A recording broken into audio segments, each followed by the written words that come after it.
সম্প্রতি ভারত থেকে অহরহ পুশ ইনের ঘটনা ঘটছে। পুশ ইনের মাধ্যমে ভারতীয় মুসলিম নাগরিকদের অবৈধভাবে বাংলাদেশে পাঠানোর অভিযোগ তুলেছে মানবাধিকার সংস্থাগুলো। এতে জাতিগত ও ধর্মীয় নিপীড়নের নতুন ঢেউ শুরুর আশঙ্কা করা হচ্ছে। দ্য গার্ডিয়ানের প্রতিবেদনে বলা হয়েছে, মানবাধিকার সংগঠনগুলো বলছে সাম্প্রতিক সপ্তাহগুলোতে ভারত জুড়ে হাজার হাজার মানুষকে বাংলাদেশি অনুপ্রবেশকারী আখ্যা দিয়ে গ্রেফতার করা হচ্ছে এবং আইনি প্রক্রিয়া ছাড়াই পাঠানো হচ্ছে বাংলাদেশে, যাদের বেশিরভাগই মুসলিম এবং অনেকেই প্রকৃতপক্ষে ভারতীয় নাগরিক।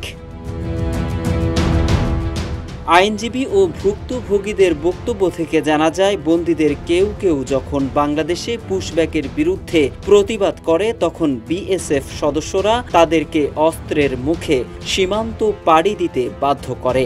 বাংলাদেশ সীমান্তরক্ষী বাহিনী বিজিবি এখন পর্যন্ত নাগরিকত্বের প্রমাণ আছে এমন প্রায় ২০০ জন ভারতীয় নাগরিককে ফিরিয়ে দিয়েছে। এদিকে ভারতীয় হয়েও বন্দুকের মুখে জোরপূর্বক বাংলাদেশে পুশব্যাকের শিকার হয়েছেন ৬২ বছর বয়সী শারীরিকভাবে অক্ষম হাজেরা খাতুন। অবশ্য নাগরিকত্বের প্রমাণ থাকায় বিজিবি এই নারীকে ভারতে পাঠিয়েছে। অন্যদিকে হাঁটা চলায় প্রায় অক্ষম ৬৭ বছর বয়সী মালেকা বেগম এখনও বাংলাদেশে আটক রয়েছেন, যিনিও ভারতীয় নাগরিক। এদিকে ভারতের দিল্লি, গুজরাট, রাজস্থান ও মহারাষ্ট্র থেকেও শত শত মুসলমানকে বিতাড়িত করা হয়েছে।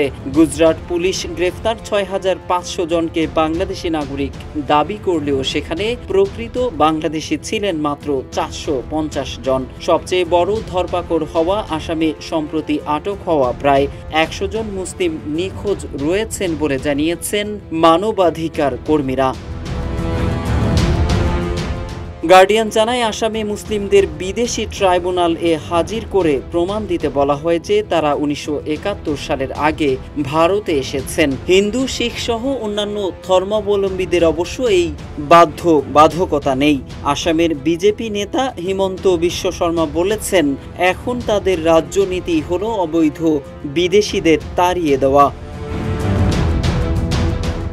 আসামের বিজেপি নেতা হিমন্ত বিশ্ব শর্মা বলেছেন, এখন তাদের রাজ্যনীতি হলো অবৈধ বিদেশিদের তাড়িয়ে দেওয়া। এ প্রক্রিয়া আরও জোরালো করার কথাও জানান তিনি।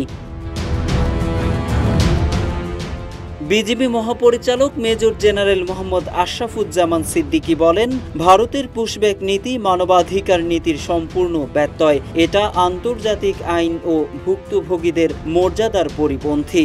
বাংলাদেশের পররাষ্ট্র মন্ত্রণালয় জানিয়েছে, তারা এই বিষয়ে ভারতের কাছে একাধিকবার চিঠি পাঠালেও কোনো জবাব পায়নি।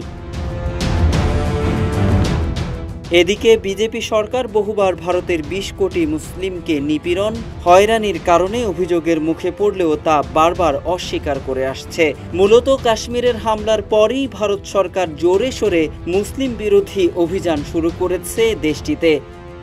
মোহাম্মদ সাইফুল ইসলাম, ইত্তেফাক।